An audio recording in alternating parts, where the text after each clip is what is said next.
할렐루야. 굿TV 세상을 보는 창 오색 오감을 시청하시는 시청자 여러분, 오늘 여러분들께서 함께 이 강의를 들으시고 큰 은혜와 복을 받으시기를 주의 예수 이름으로 축원합니다. 저는 종신대학교 평생교육원 책임교수 김원유 목사입니다.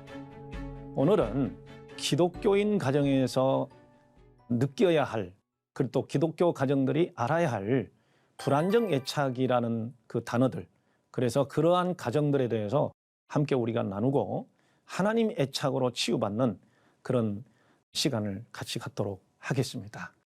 제가 이거를 설교를 하거나 강의를 할 때 주로 사용하는 본문이 딱 보면은 알 수 있을 정도로 하나님 애착. 이 하나님 애착이라는 단어는 모 대학교 교수님께서 사용하시는 전문가적인 어떤 언어가 되기도 하는데, 그 말씀이 맞는 것 같아서 이 말씀을 함께 나누도록 하겠습니다. 같이 한번 읽어보실까요? 광야에서도 너희가 당하였거니와 사람이 자기 아들을 아음같이 너희 하나님 여호와께서 너희의 행로 중에 너희를 아느사 이곳까지 이르게 하셨느니라. 하나, 이 일에 너희가 너희 하나님 여호와를 믿지 아니하였도다. 그는 너희 앞서 행하시며 장막 칠 곳을 찾으시고 밤에는 불로 낮에는 구름으로 너희의 행할 길을 지시하신 자신이라. 아멘. 네, 광야라는 단어가 나오고요. 그리고 또한 자기 아들을 아음같이 안아주신다라는 단어가 나오고요. 그리고 앞서 행하시면서 장막 칠 곳을 찾으시고 불로 낮에는 구름으로 너희의 행할 길을 지시하신 자신이라. 이렇게 나와 있어요. 그래서 이 말씀들을 중심으로 모든 단어들이 여호수아에도 그렇고, 그리고 모든 단어들이 두려워 말라가 365번이 나오게 되죠. 예수님을 믿고 구원받고 교회를 다니고 하나님께서 복 주시고 지켜주심을 믿는다고 하지만 그 믿음의 기간이 언제까지일까요? 개인적인 종말에는 죽을 때까지입니다. 그리고 우주적 종말에는 예수님이 다시 오시는 날까지 이 기간이 광야 기간이 될 것입니다. 성경에서 나오는 상담이나 치유학적으로 본다면 인격이 온전해질 때까지 광야가 될 것입니다. 아니면 정말로 온 가정이 다 예수님 믿고 구원받은 그날까지가 광야가 될 것입니다. 광야의 특징이 무엇입니까? 그걸 우리는 이제 중간 상태라고 그러는데, 애굽에서 벗어나 가나안 땅에 이르기까지의 40년 생활, 그것에는 혼란이 있고 불안과 두려움이 많고, 그리고 또한 전쟁이 있고, 그리고 수많은 죄들이 있고, 이러한 가운데서 겪는 과정이옵니다. 그런데 하나님께서는 그들을 안으셨답니다. 그리고 하나님은 그들의 손을 잡으셨고, 하나님은 이스라엘의 진로를 위해서 불로, 불기둥으로, 구름기둥으로 인도해 주셨답니다. 그 구름기둥과 불기둥이 무엇입니까? 하나님의 임재의 모습입니다. 그리고 또한 지켜주시는 하나님의 은혜를 표현하는 것입니다. 여러분, 그 부분이 뭐냐? 하나님이 우리를 안으셨다라는 것이죠. 자, 그러면 애착 행위들, 대개가 이제 상담과, 그리고 또한 아동 상담, 그리고 또한 발달 심리학, 이런 데서 주로 쓰는 말이 이제 애착이라는 단어를 쓰는데요. 첫째가 만진다, 터치라는 의미가 있어요. 두 번째로는 안는다, 허그라는 의미가 있죠. 세 번째로는 입을 맞추다, 이렇게 얘기했어요. 그리고 또한 성인들에게는 성적 애착이 있습니다. 그리고 손을 잡는다, 악수를 한다, 이런 뜻에서 hand in hand이라는 단어를 쓰죠. 하나님께서는 우리를 만져주시고, 그리고 또한 안아주시고, 그리고 또 하나님은 우리에게 입을 맞춰주시고, 또 성적 애착은 뭐 하나님과의 관계는 그건 아니지만 주님은 우리와 하나 되셨다, 이런 의미를 자꾸 부여하시죠. 그리고 또한 하나님은 우리의 손을 잡으셨다. 그래서 성경에는 애착이라는 행위들이 여러 가지 것으로 통용되고 있습니다. 그러면 발달기 애착이 자녀에게 주는 여러 가지 영향들이 있는데 그 발달기 애착을 단계별로 본다면 영아기 때는 이제 젖 먹는 단계죠. 태어나서 약 1년 동안 그 영아가 원하는 것은 감각과 감정이 일치되는 기간이라고 그래요. 삐아제 같은 경우는 감각과 감정이 일치되는 감각기 이렇게 이야기를 합니다. 그 감각기는 느끼는 감각이 감정입니다. 그래서 배가 고프면 울고 그리고 배변이 마려울 때도 울고 엄마가 없을 때 무서우면 또 울고 어디가 아프면 또 울고 졸릴 때도 울고 그래서 한 가지 우는 것으로 전부 다 모든 것을 표현하는 그 감각기에는 엄마로부터 24시간, 24개월간 전인적 애착이 필요한 기간이다. 그렇게 이야기합니다. 그래서 전적 애착이라는 것은 눈을 마주치는 것, 안아주는 것, 쓰다듬어 주는 것, 젖을 주는 것, 모든 아이에게 생존에 필요한 모든 것을 해주는 것을 전인 애착이라고 이야기합니다. 여기에는 이제 유명한 하인츠 콧이라든지 그 다음에 또 위니캇이라든지 이런 유명한 이제 발달 심리학자들의 어떤 그 의견이 있지요. 그 다음에 이제 유아기 때는 일단 아이는 유아기 때는 감정을 스스로 표현할 줄 알고 단어들을 알고 그리고 엄마에 대해서 자신의 표현을 할 수 있는 그런 기간이기 때문에 감정소통, 상호작용, 이래서 인터랙션이라는 단어를 씁니다. 그 감정소통은 아이가 어떤 감정, 슬픔을 이야기할 때 슬프구나, 화가 났을 때 화가 났구나, 즐거운 소리를 지를 때 즐겁구나, 기분이 좋구나 이렇게 소통을 하고 그 다음에 두 번째로는 무엇 때문에 그렇게 슬픈지 물어보게 되고 무엇 때문에 그렇게 화가 났는지 물어보게 되고 거기에 대해서 또 엄마도 같이 느낌을 말하고 아빠도 그 느낌을 말하고 유치원에 갔을 때는 유아원에 갔을 때는 선생님이 또 그렇게 말해주고 이렇게 감정 소통을 하면서 정서적인 성장이 이루어진다는 거죠. 그리고 발달기 애착의 이제 가장 중요한 아동기 그때는 이제 7세부터 학교에 들어가서 초등학교 5학년 될 때까지는 의사소통이 굉장히 중요한 애착이 됩니다. 그래서 의사소통의 특징은 감정도 물어보고 의견도 물어보고 그래서 거기에서 박수를 쳐주고 지지해주고 나도 이렇게 생각한다고 자신의 의견을 말할 때 이 아동들은 자존감을 가지게 되고 자신감을 가지게 되고 어떤 일을 잘 해내서 칭찬을 들을 때 자기 효능감을 가지게 되고 그러면서 자긍심을 가지게 되면서 미래에 대한 창의적인 생각을 가지게 되죠. 그래서 이 발달기 애착은 영아기, 유아기, 아동기 그래서 아동기는 사실 청소년기까지도 다 포함이 되는 것으로 우리는 알고 있습니다. 그렇기 때문에 여러분 이 발달기 애착이 잘 이루어지는 자녀들 그리고 또한 가정생활에서도 부부간에도 이 애착을 잘하는 부부가 행복하고 재미있는 통계가 숭실대학교 대학원에서 조사한 통계를 보면 부부간의 성인 애착과 그리고 또한 자녀 애착이 가장이 50대 이상이 됐을 때 연봉이 2배가 되더랍니다. 여러분 돈을 많이 벌고 싶으면 애착을 잘 하십시오. 행복해집니다. 자, 애착장애의 종류들이 있습니다.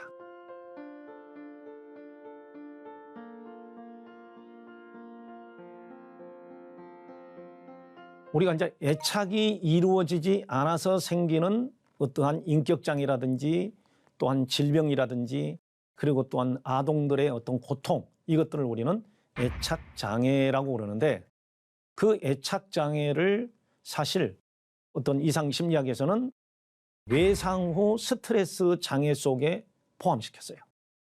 그래서 어린 시절부터 지속적으로 애착이 이루어지지 않고 안정애착이 이루어지지 않고 고통 중에 있으면서 성인기가 되었을 때 우울증이 오거나 그리고 또한 인격장애가 오는 그러한 것을 외상 후 스트레스 장애의 결과라고 그렇게 이야기를 하고 있기 때문에 제가 이 애착장애의 중요성을 이 두 가지로 말씀을 드리고 있는 것입니다. 애착장애가 생길 경우에를 두 가지를 불안정 애착이라고 합니다. 불안정 애착을 좀 어려운 말로 탈억제 사회 관여 장애. 그래서 이 탈억제 사회 관여 장애라고 하는 것은 어린 시절에 엄마로부터 아주 좋은 애착, 안정 애착이 이루어지지 않을 때, 다시 말해서 그 애착은 허그, 안아주는 거거든요. 그 다음에 말을 잘 들어주고 눈빛을 맞춰주는 거거든요. 그리고 잘 놀아주는 거거든요. 그런데 이게 잘 안 이루어지면 다른 어떤 타인이, 전혀 모르는 타인이 잘 안아주고 칭찬 좀 해주고 눈빛을 맞춰주고 정서적인 공감을 해주면 과도하게 거기에 몰입이 돼서 친밀감을 표시하고 그냥 따라다니고 이러한 것들을 말합니다. 얼마 전에 오모 교수로부터 상담을 하는 것을 보셨죠? 좀 재밌는 얘기인데, 똥차가 됐던 폐차가 됐던, 방송 용어로는 맞는 말인지 모르겠지만 그분도 방송에서 하셨으니까, 똥차가 됐던 폐차가 됐던 나를 사랑해주면 그저 그것이 진짜 사랑인지 가짜 사랑인지를 모르고 그거를 채우기 위해서 과도하게 친밀하거나 집중하는 이러한 상태를 우리는 불안정 애착이라고 그렇게 말을 하는 것입니다. 그러다 보면은 이제 조기 성문제가 발생할 수도 있는 것이죠. 그 다음에 이제 두 번째로는 반응성 애착장애라는 것도 있습니다. 이 반응성이라는 말은 항상 어떤 환경에 의해서 주어진 자신의 방어나 반응의 모습들이 부정적으로 이렇게 고착이 됐을 때 그거를 반응성이라고 그러는데, 우울증도 반응성 우울증이 있고 내인성 우울증이 있다고 제가 전에 설명드린 적이 있습니다. 반응성 애착장애는 어린 시절에 부모로부터 학대, 유기, 방치, 또 이 사회로부터 어린 시절에 수용이 되지 못하고 불안정감을 주고, 그리고 고통을 받았을 때 지지대가 없을 때 죽을 것 같은 두려움과 불안에 시달렸던 어린 시절, 그 시절이 지나고 나면 이 아동은 늘 긴장하고 어떤 사람을 만나도 낯을 가리고, 특히 그 낯가린다는 그 기간이 만 9개월부터 시작이 되는데 그 9개월에서 5살까지가 낯가리는 기간이거든요. 그럴 때 버림을 받거나 학대를 받거나 방치를 당하게 되면 몸 신경 자체가 전부 다 긴장이 됩니다. 근육이 긴장이 됩니다. 심장이 긴장이 됩니다. 그렇기 때문에 불안하고 다른 사람을 대할 때도 늘 신뢰감이 없이 친밀감 없이 사회성이 부족하게 되고, 그리고 산만하고, 이 산만한 정신 소화 질환을 우리는 ADHD라고 그러죠. 그래서 AD는 주의력 결핍증, 그 다음에 HD는 과잉 행동장애, 하이퍼 액티브 디소더라고 그러니까 이 과잉 행동장애, 이 두 가지가 합쳐져서 ADHD가 되는데, 이 반응성 애착 장애를 가진 아이가 청소년기가 되거나 그리고 또한 아동기가 됐을 때 이런 문제가 발생을 하고, 이런 사람이 성인이 됐을 때는 인간관계가 굉장히 까칠하죠. 그러면서 이 반응성 애착 장애를 가진 자녀는 아동기나 청소년기에 이 또래 아이들보다 지적으로 발달하는 데 한계가 올 수 있습니다. 마치 자폐에 걸린 것처럼. 그러면서 먹는 것도 까칠해서 잘 먹지를 못해서 체중이 줄어가는 그러한 경우도 발생하게 되는 것입니다. 여러분, 어린 시절에 하나님께서 우리 사람에게 주신, 또한 짐승들에게 주시는 최고의 축복이 뭐냐? 엄마 품에 안겨 있는 것입니다. 엄마의 젖꼭지를 물고 안정감을 느끼는 겁니다. 엄마의 눈빛을 보고 편안한 것입니다. 그리고 제2의 공헌자인 아버지의 눈빛과 그리고 자상한 그리고 보호하는 아버지를 보면서 마음은 안정을 갖게 되고 애착의 평강을 가져오게 되는 것입니다. 그런데 그렇게 하지 못하고 올 때 오는 이 고통들, 이런 것들을 우리는 애착장애라고 말합니다. 그 좋은 애착의 결과 아니면 불안정 애착의 결과, 어떤 결과가 올까요?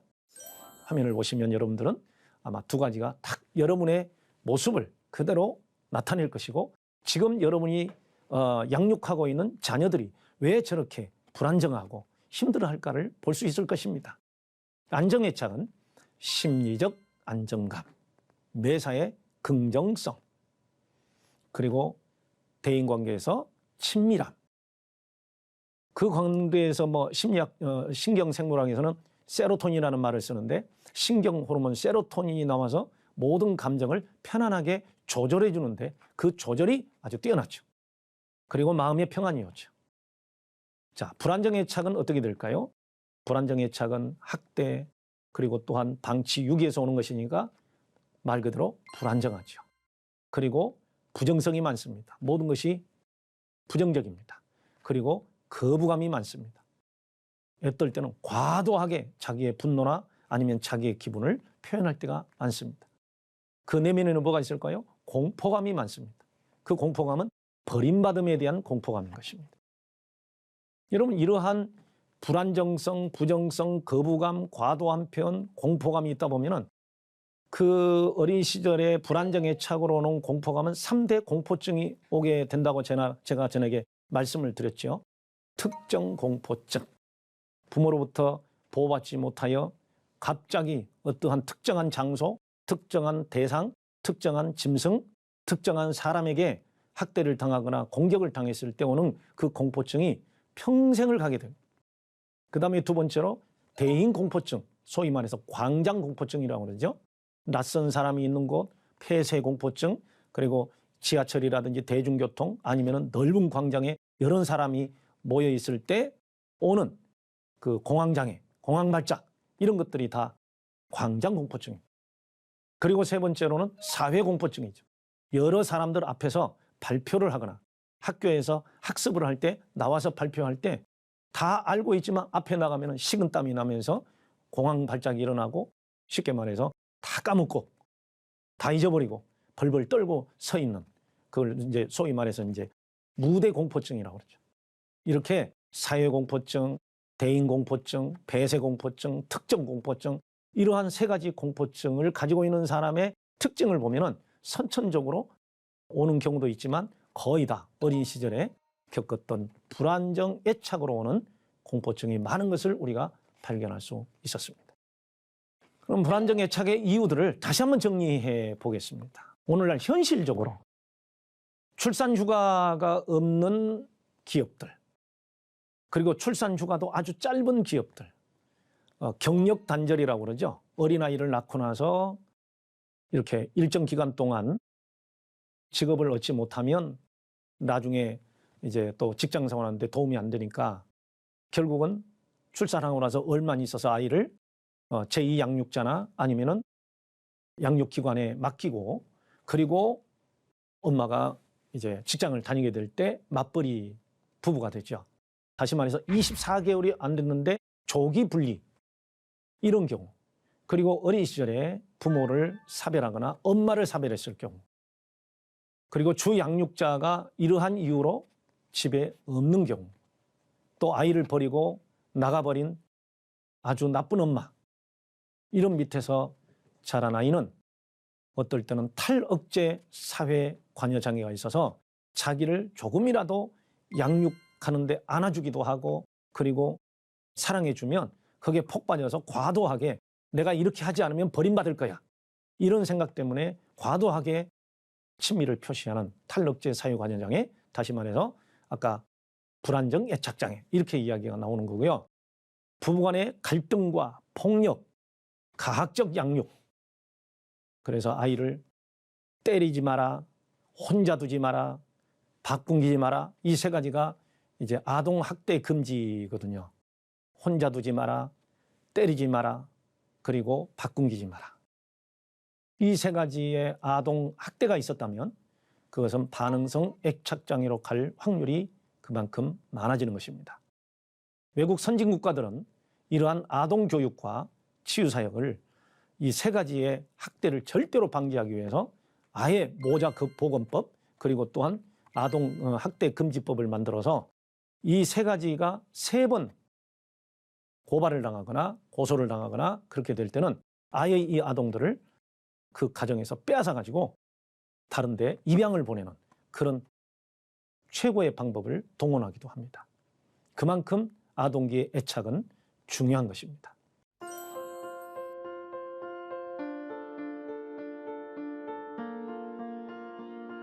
성인기에 오는 여러 가지, 아까 3대 공포증을 이야기했지만 어린아이는 양육자가 있을 때 무조건 불안하고 두렵습니다. 자기를 지킬 힘이 없습니다. 미래에 대해서 알지도 못합니다. 그렇기 때문에 학대했던 사람에 대한 두려움, 삶에 대한 두려움이 넘치게 돼서 이게 조절이 안 돼서 나중에 공포증이 오고요. 그리고 두 번째가 상실감이니까 이 상실감은 거절감도 같이 포함합니다. 버림받음에 대한 두려움. 상실감은 잃어버릴 것에 대한 두려움. 나를 떠나는 양육자에 대한 그러한 감정. 이런 것들이 상실감입니다. 그리고 세 번째 신경증적 반응이라고 하는 것은 신경계통에 손상이 오는 겁니다. 다시 말해서 뇌신경에는 우리를 보호하는 편도체가 있고 그 다음에 단기 기억을 하게 하는 해마라는 부분이 있습니다. 이 두 기억들이 남아있어서 저 사람은 나를 버릴 거야? 그래서 너는 어떻게 해? 그러다 보면 자율신경에서도 스트레스 호르몬이 나오게 됩니다. 그 스트레스에 반응하는 호르몬이 아드레날린 아니면 코르티졸, 그 호르몬들이 부정적으로 과잉 반응을 보였을 때 신경증이 생기게 돼서 우울증, 편집증, 강박증 이런 것들이 생길 수가 있다는 거죠.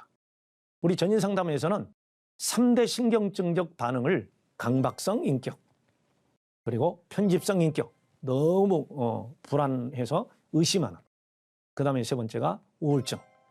심리학에서는 이거를 기분에 관련된 장애, 그래서 우울증, 그 다음에 조울증, 그리고 또한 여성들의 불안에 대한 반응들, 우울증들, 그 다음에 자살, 이 네 가지를 전부 다 이렇게 이야기를 하고 있습니다. 그 다음에 네 번째가 이제 반항성 행동이 나오죠. 애착 불안이 있는 자녀들은 나중에 커서도 믿음이 없고 많은 사람들에 대해서 다 싫어. 엄마도 싫어, 아빠도 싫어, 다른 사람 다 싫어. 그러다 보면 반항성 품행 장애를 가져올 수 있습니다.